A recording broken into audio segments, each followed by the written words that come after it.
Israeli, I'm going to talk in English. And the reason is that the book is in English, and I thought, so I think the people before me have already stated that basically David Flatto is a prophet. He's a Yirmiyahu, contemporary Yirmiyahu. He predicted the disaster of the contemporary putsch, and what he tells us is that this putsch is not only anti-democratic but also anti-Jewish. In this respect, I follow your steps and say it is not only the people who are against the proposed revolution often say that this is anti-democratic, but what Flatto tells us that it is also anti-Jewish. So in this respect, I think it is something that ought to be considered by proponents of the revolution. Flatto tells us that in many societies, laws emanated from the sovereign body, and justice was administered by the politically powerful people, by the kings, by the emperors, and so on and so on.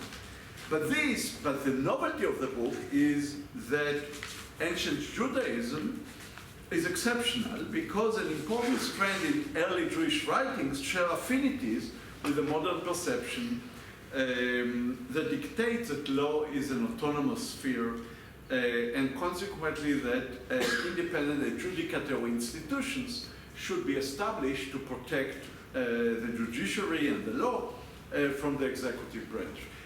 I, of course, cannot say anything as to whether this depiction of ancient Judaism is true or not. Chaim raised some doubts about it, but I'm not an expert in Jewish law. I want to look at the relevant, I want to justify this position and to look at the way that Flatto believes Judaism looks at it, and to provide a somewhat more contemporary justification for the view that law has intrinsic value and therefore that it ought to be autonomous. In this respect, Judaism endorses a public law theory that bears resemblance to modern institutions, in particular to the 18th century liberal texts, which hail the principle of separation of power. But there are two main differences, both of which I wish to examine more closely. I'm not sure I'll like to the second one, but the first one I'm sure I will present. First, the underlying rationale of the principle of separation of power is often, although as Flatto shows not always, attributed in the West to an instrumentalist, to its instrumentalist effects. The autonomy of law, separation of power, independence of institution are regarded as valuable because they are contingently and instrumentally conducive to freedom, justice, and all these things. So law is an instrument. Separation of law and the autonomy of law are instruments to bring about justice. Of course, one can dispute the fact that they do bring justice because it's an instrumentalist, totally empirical question, but, you know, sometimes we can make these generalizations and say the autonomous law, autonomous adjudicatory institutions are more likely to bring about justice than non-autonomous, and then ones that are subjected to executive value. In contrast, Flatto tells us, Jewish sources regard the separation of law from politics as grounded in the essence of law, as a distinct independent sphere. The integrity of law and the resulting autonomy of the adjudicatory institution are dictated by the essence of law as a distinct practice. While instrumentalist accounts separation of powers are dominant in Western society, there are also echoes, as Flatto shows, of the ancient Jewish perception that law has intrinsic value and therefore that law should be autonomous, not because it brings about right decision, but in itself it ought to be autonomous. In contemporary societies, law is often equated with moral principle, reasons, deliberation. It is these distinctive features which justify the autonomy of law. This is the first issue that I want to examine. The second issue concerns Flatto, radical observation, which I find fascinating. That according to some tradition, the autonomy of law requires not merely protecting a sphere of law that is independent of politics, but to abolish politics altogether. All the decisions are legal. And I find this a very interesting observation, which I think bears similarity to some contemporary thinkers. I don't think I'll have time to get into it, although I have thoughts about it, so whoever is interested. Let me start by examining the first question, namely, what the ground for autonomy of law are. The most natural answer is the answer provided by Joseph Raz, basically, who was my supervisor, by the way. Raz starts with the assumption that there are certain decisions that humans who live in the society should make. Consideration of political morality dictate what these decisions are. You have, first of all, political morality. Law is an instrument for helping citizens to act in accordance with the dictates of political morality. Law is therefore an instrument for realizing decisions that are dictated by another sphere, and the other sphere is morality. Hence, to the extent that law should be autonomous, it is because a decision that would be made by autonomous adjudicatory institutions would be better decisions than those that would have been made by institutions that are governed by politics. Flatto wished to show us that there is something else at stake. It is not an instrument. Law is perceived not merely as a means for realizing justice, but as a distinct enterprise that merits protection for its own sake. Can we justify this?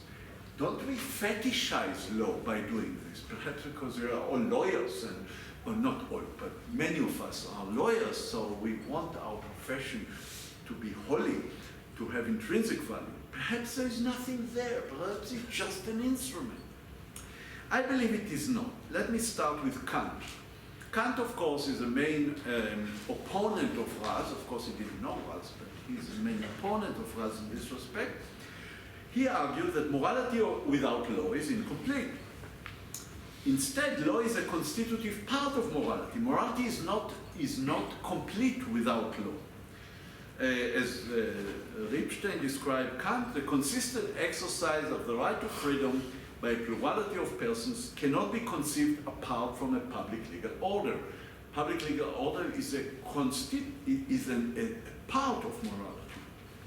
The autonomy of law and independence of adjudicative institution is in itself not a means to freedom, but a necessary component of freedom itself. Let me sharpen the question, how can it have intrinsic value? Assume two states with totally identical sets of norms and constitutional structure, totally identical.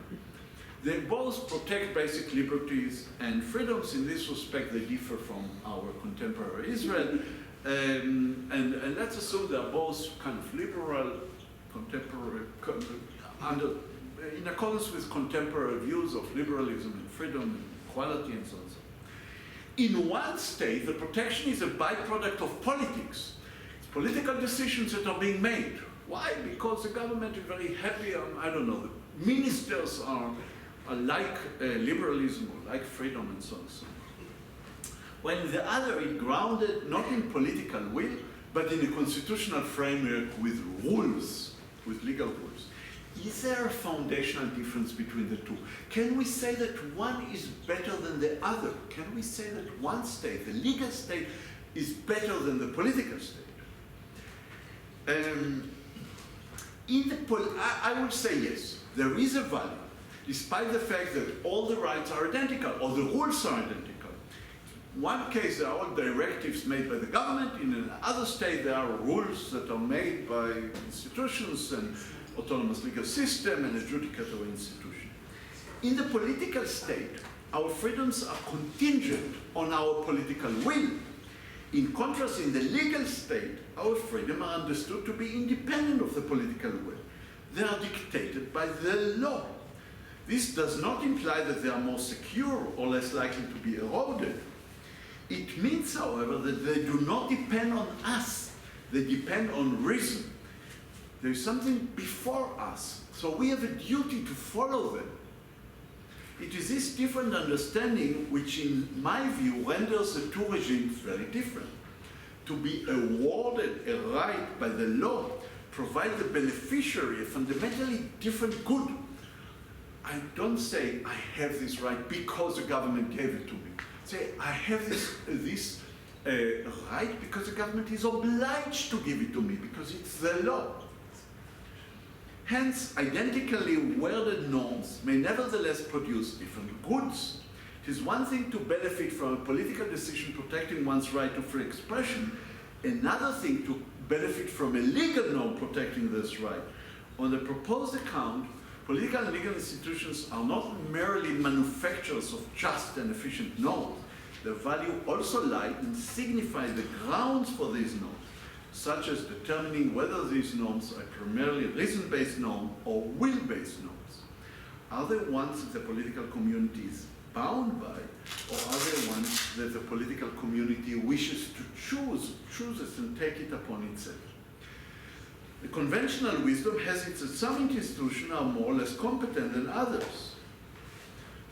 Another widely held view is that the connection between institution and goods is given by the procedural quality of the former. Some institutions are more or less inclusive, democratic, and so on.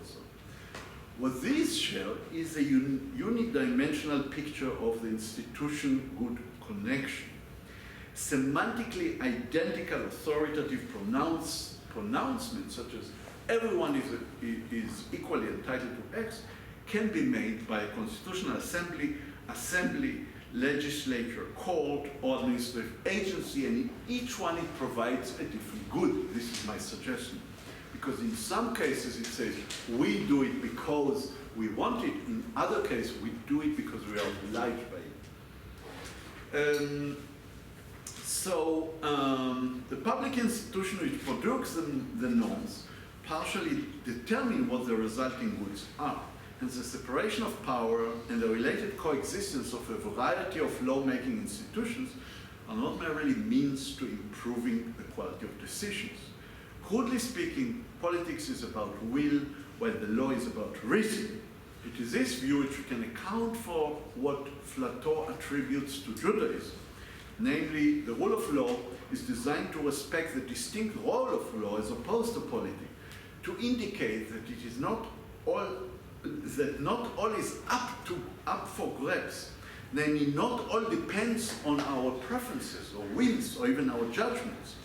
There are some things that we are entitled to do independently of our will or the majority will and so on. I don't know if I have time to do the second point. I have only... Oh, yeah. Go ahead. So let me turn to the second question raised by Plato. The possibility of abolishing politics. I love this point. I think this is a great point. So Plato tells us that there is a view that you can find traces to the view that the system of law in which politics would be abolished and law would replace it. I would want to argue that even in our contemporary society, I can account, or one can account for it, and say, yes, this is the legal system that we live in. And let me explain why. The traditional picture depicted by judges who render administrative law decisions is that political bodies have a lot of discretion. They have a lot of discretion, but there are limits to their discretion. This is a reasonableness doctrine which is now challenged by the parliament. They want to abolish some of it, change some of it in all sorts of ways. In other words, they want to have the power to make unreasonable decisions. The view of the courts is traditionally that when their decisions are unreasonable, only then law can interfere. In other words, there is a range or a spectrum of discretion. I think this is a simplistic account which, in my view, confuses substantive and institutional considerations. Let me establish this claim by drawing a distinction between robust political power and institutional or epistemic political power. Robust political power dictates that some decision can and should be political decision that is dependent upon the discretion of political or administrative entities. institution-based political power, or epistemic, you could say, based political powers, maintain that the law dictates indeed all decisions.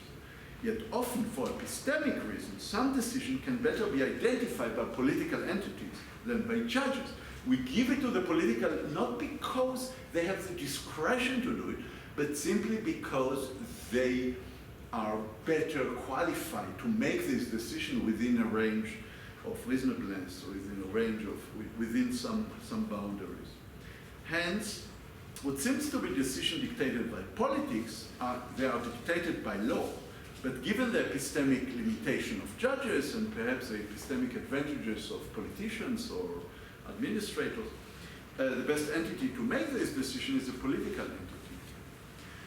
Flatto does not only identify ancient resources, לא רק בודק את ההיסטוריה. למעשה זה ספר, ניסיתי לטעון, שזה ספר על תיאוריה פוליטית עכשווית בת זמננו, ולא רק ספר היסטורי. אני מודה לכם מאוד, ואני מודה גם לפלאטו על הספר, שאני כמובן משתמש בו במאבקי נגד הפוטש המשפטי. תודה רבה.